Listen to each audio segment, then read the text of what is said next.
Hello student, आपका हमारे इस क्लास 12 फिजिक्स क्लास में बहुत बहुत स्वागत है। उम्मीद करते हैं आप लोग अच्छे होंगे और अपने बोर्ड एग्जाम की अच्छी तैयारी कर रहे होंगे। चलिए बच्चों, आज क्लास शुरुआत करते हैं।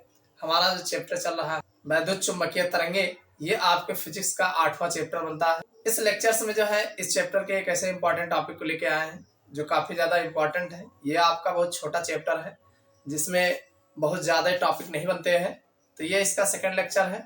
आज के इस लेक्चर्स में हम जो है इस चैप्टर में एक ऐसे क्वेश्चन को देखने वाले हैं जो आपके बोर्ड एग्जाम में कई बार पूछे गए हैं, काफी ज्यादा इंपॉर्टेंट है।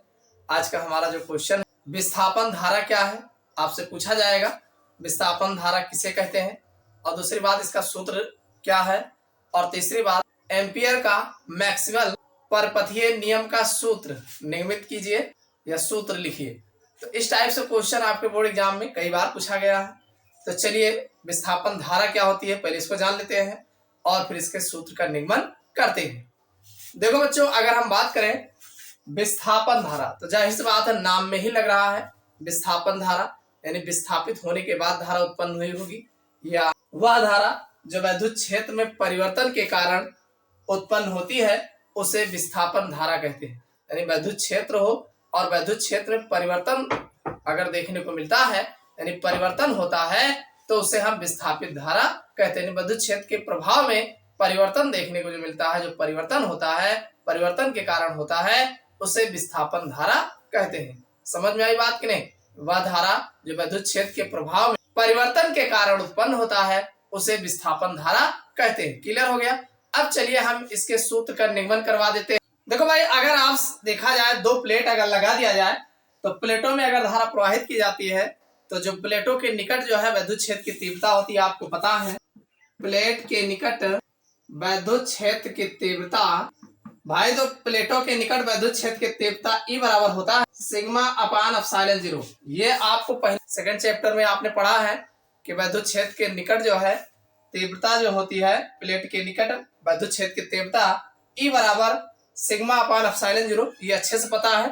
एक चीज आप अच्छे से जानते हो, सिग्मा बराबर Q अपान A होता है, ये भी आपको अच्छे से पता है। अगर हम सिग्मा की वैल्यू Q अपान A यहाँ पे रख दिया जाए तो ये E बराबर हमें मिल जाएगा, भाई ये Q रहेगा और A एप्सिलॉन 0 हो जाएगा, अच्छे से पता है। यहाँ पर अगर हम Q की वैल्यू निकालें तो EA एप्सिलॉन 0 हो जाएगा, भाई इसकी वैल्यू निकालोगे इसके साथ आ जाएगा। इसी को थोड़ा अगर ठीक करते हैं, Q बराबर एप्सिलॉन 0 कॉमन ले लें तो EA हो जाएगा। ये क्यों भाई, इसमें से इसको अलग कर लें तो ये आपका ब्रैकेट में कर देते हैं। एक चीज आप अच्छे से जानते हो, फाई E बराबर होता है EA, ये आपको बहुत अच्छे से पता है कि फाई E बराबर होता है EA। भाई विद्युत फ्लक्स जो फाई E बराबर होता है विद्युत क्षेत्र की तीव्रता तथा क्षेत्रफल के गुणनफल के बराबर होता है। अगर हम EA की जगह पे फाई E रख दें तो Q बराबर हमारा क्या हो जाएगा, भाई ये एप्सिलॉन 0 है, ये फाई E हो जाएगा। इतनी बात समझ में आ गई होगी। अब इसको हम प्लस के सापेक्ष अवकलन करने पर, अगर इसी को हम प्लस के सापेक्ष धन के सापेक्ष जो है इसका अवकलन करते हैं तो भाई ये हमारा ये ऊपर dq अपान dt हो जाएगा और बराबर ये एप्सिलॉन रहेगा ही रहेगा d अपान dt, और ये हमारा फाई E रहेगा ही रहेगा। इतना समझ में आया? भाई धन के सापेक्ष इसको इसी समीकरण का अवकलन करेंगे तो Q का dq अपान dt हो जाएगा, और ये ऐसे ही रहेगा, नियतांक है, और d अपान dt, और ये इस तरीके से बन जाएगा। आप जानते हैं I बराबर Q अपान T होता है, अच्छे से पता है भाई धारा जो होती है I बराबर Q अपान T। तो यहाँ पर भाई Q अपान T दिख ही रहा होगा, तो इसे हम I, भाई D लगा है तो D लिख देते हैं, बराबर एप्सिलॉन 0 रहेगा ही रहेगा, और D एप्सिलॉन 0 ये हो जाएगा d फाई E, भाई ये इसी के साथ रहेगा d फाई E बटे, और ये dt रहेगा ही रहेगा। तो ये समीकरण आपका निकलेगा। इसी को आप लिख सकते हो ID बराबर d फाई E बटे dt एप्सिलॉन 0। ये फार्मूला आपका ID बराबर d phi E dt epsilon 0 जो है निकल के आ जाएगा। समझ में आई बात कि नहीं? तो ये जो आपका ID है इसी को विस्थापन धारा कहा जाता है। तो अगर आपसे एग्जाम में कहा जाए कि विस्थापन धारा से क्या समझते हैं तथा इसका सूत्र बताइए, तो आप यहां से निकाल करके बता सकते हैं कि भाई दो प्लेटों के निकट विद्युत क्षेत्र की तीव्रता E बराबर सिग्मा अपान एप्सिलॉन 0 होता है और सिग्मा बराबर Q अपान A होता है। इसको इसी में रखेंगे तो ये बन जाएगा। इसको ठीक करोगे इस तरीके से आएगा, फाई E बराबर EA होता है, तो Q बराबर इसको रखोगे यहाँ आएंगे और धन के सापेक्ष अवकलन करने पर यह बन जाएगा और आराम से आपका सूत्र जो है निकल के आ जाएगा। समझ में आई बात। अब इसमें आपसे एग्जाम में एम्पियर का मैक्सवेल परपथीय नियम पूछता है, तो चलिए इसको भी देख लेते हैं। देखो बच्चों, अगर हम बात करें एम्पियर का मैक्सवेल परपथीय नियम, तो एम्पियर के मैक्सवेल परपथीय नियम के हिसाब से अगर बात करें तो इनके अनुसार किसी बंद परिपथ के चारों ओर, भाई कोई हमारा बंद परिपथ है, इसके चारों ओर जो है चुंबकीय क्षेत्र B का रेखीय समाकलन, जो चुंबकीय क्षेत्र B होता है इसका अगर हम रेखीय समाकलन उस परिपथ द्वारा परिबद्ध क्षेत्रफल से गुजरने वाली कुल धारा का म्यू 0 गुना होता है। ये जो है एम्पियर का मैक्सवेल परपथीय नियम जो है कहता है कि भाई गुजरने वाली कुल धारा जैसे चालन धारा प्लस विस्थापन धारा का म्यू 0 गुना होता है। कैसे होता है इसका फार्मूला देख लेते हैं।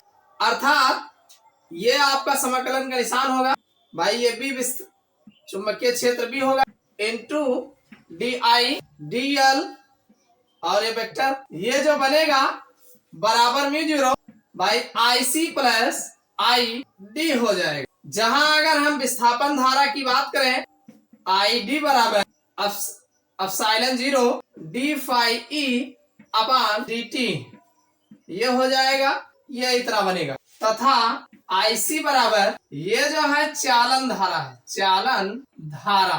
भाई इससे स्पष्ट होता है परिवर्ती वैद्युत क्षेत्र चुंबकीय क्षेत्र उत्पन्न करता है, यानी जो वैद्युत क्षेत्र है वो चुंबकीय क्षेत्र उत्पन्न करता है। तो ये आपका एम्पियर मैक्सवेल परपथीय नियम के अनुसार है।